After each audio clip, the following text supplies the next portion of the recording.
Et allez, place à la revue de presse avec Hélène Frade. Bonjour Hélène. Alors, à la une, le lendemain de cette annonce du cessez-le-feu entre les États-Unis et l'Iran, qui estime donc l'Iran que les négociations, je cite, n'ont aucun sens au vu des violations observées hier au Liban.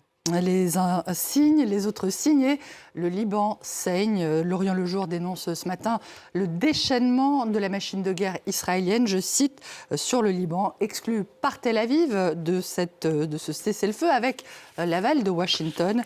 10 minutes, une centaine de sites ciblés et des centaines de victimes.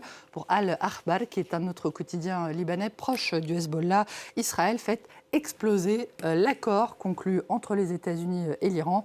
Après 40 jours de résistance, Tehran Times, qui est un quotidien officiel, voit la trêve fragilisée par ces bombardements israéliens contre le Liban. Et le journal fait état de la décision iranienne de ne pas rouvrir le détroit d'Ormuz en représailles. Et pendant que le régime continue à dire qu'il a le doigt sur la gâchette, les Iraniens, eux, contactés par le Figaro, estiment être les grands perdants de ce cessez-le-feu et redoutent que le pouvoir, fragilisé mais toujours en place, ne leur fasse payer le prix de cette guerre. Et alors, quelle réaction en Israël ? Nous ne paierons pas, selon le très à droite Israël Hayom. La trêve annoncée par les États-Unis empêche Israël d'atteindre ses objectifs. Et c'est le même son de cloche qu'on entend du côté de Yediot Aharonot, qui juge que Trump gagne du temps avec ce cessez-le-feu, mais que c'est Israël qui en paye le prix.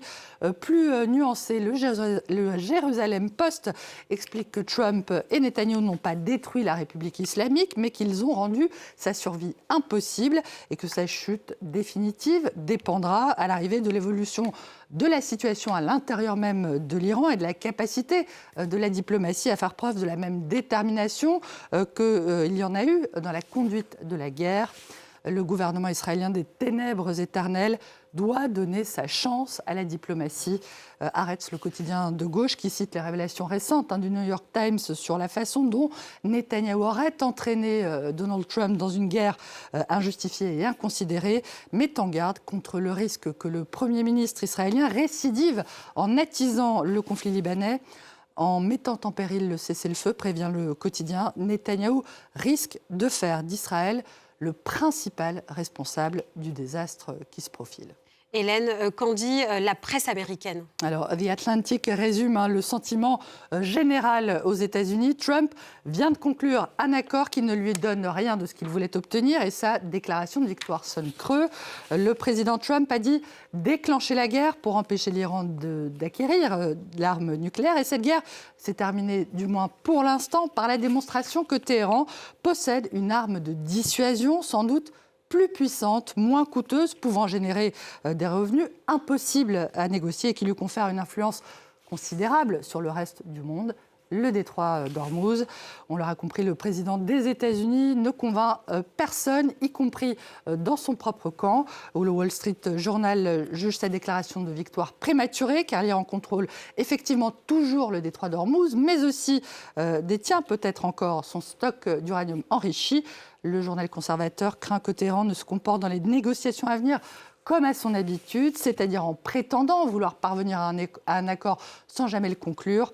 Les négociations s'éterniseront sur 2 semaines, puis 3, puis 1 mois, et l'Iran pariera que M. Trump ne reprendra pas les bombardements à l'approche des élections de mi-mandat, prédit le quotidien américain. Alors derrière la fausse victoire, y aura-t-il la claque électorale ? C'est le sentiment de Politico qui rapporte que les Républicains craignent que ce soit finalement trop tard pour les sauver d'une défaite brutale en novembre prochain. Hélène, une planète tourmentée que vont retrouver l'ensemble de l'équipage d'Artemis 2 qui devrait revenir sur la planète Terre d'ici ce week-end, d'ici samedi. Alors de retour, du moins pour ceux qui pensent que la mission est réellement partie, parce que figurez-vous que certains internautes sont persuadés que cette mission Artemis est une fake news. Le Parisien aujourd'hui en France rapporte effectivement que les réseaux sociaux sont inondés ces derniers jours de thèses conspirationnistes qui affirment que cette soi-disant mission de la NASA est fausse. mais les images diffusées depuis l'espace. M'objecterez-vous une simple mise en scène dans un studio télé où les astronautes seraient filmés sur fond vert et maintenus par des câbles pour simuler la pesanteur selon ces complotistes. Quelle imagination! La réalité, laisse pour eux, est sans doute beaucoup plus terre à terre, si je puis dire, comme en témoignent ces problèmes récurrents des toilettes à bord de la capsule Orion. Outre le dysfonctionnement qu'ont subi les toilettes au moment du décollage mercredi dernier, El País, le journal espagnol fait état de problèmes récurrents de ce système extrêmement sophistiqué qui a coûté plus de 20 millions de dollars et conçu pour expérimenter notamment le recyclage de l'urine en eau potable pour des missions à l'avenir de longue durée. On est tout de même bien loin des expériences de la première mission spatiale orbitale, Apollo 8, en 1968, durant laquelle le commandant est tombé malade et ne parvint pas à manipuler correctement les sacs de déjection. Les 3 astronautes durent alors rattraper les amas de matière fécale et de vomi en apesanteur, alors qu'ils s'apprêtaient à entrer dans l'histoire. Pas très ragoûtant tout ça, Hélène. Merci beaucoup. On enchaîne tout de suite avec